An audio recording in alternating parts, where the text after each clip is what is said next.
Hello everyone, I hope তোমরা সবাই ভালো আছো আর আমরাও বেশ ভালো আছি। আজকে ছিল মঙ্গলবার আর সকালে ঘুম থেকে উঠে বাইরের দিকে এসে দেখছি ভালোই রোদ উঠেছে। বড়বাবু খেলা করে এসে জল আনা ওর হয়ে গেছে আর আমি ঘরের কাজ বাজ সেরে ফ্রেশ হয়ে রান্নাঘরে চলে এসেছি। এসে কাটাকুটি করে রান্নাও বসিয়ে দিয়েছি। আর আমার সকাল সকালই রান্নাটা হয়ে যায়, কারণ আমার বড়বাবু অফিসে যায় সেই কারণে। আর আমার রান্না করাও কমপ্লিট। তারপরে বড়বাবুকে খাওয়া দিয়ে দিয়েছি, ও খেয়ে নিয়েছে।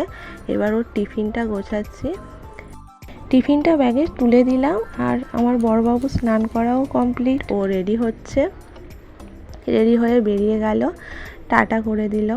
আর আমাদেরও খাওয়া কমপ্লিট, আমি ঠাকুমা খেয়ে নিয়েছি। খাওয়া দাওয়ার পরে ঠাকুমারে বললাম বাসন মাজতে হবে না, তাও উনি বাসন নিয়ে বসে পড়েছে। তারপর আমি স্নান করে নিলাম, স্নান করে এসে একটু পুজো দিয়ে নিলাম। পুজো দেওয়ার পরে বসে বসে কি করব, তাই বাপিকে একটা কল করলাম আর বাপির সাথে তখন গল্প করছিলাম।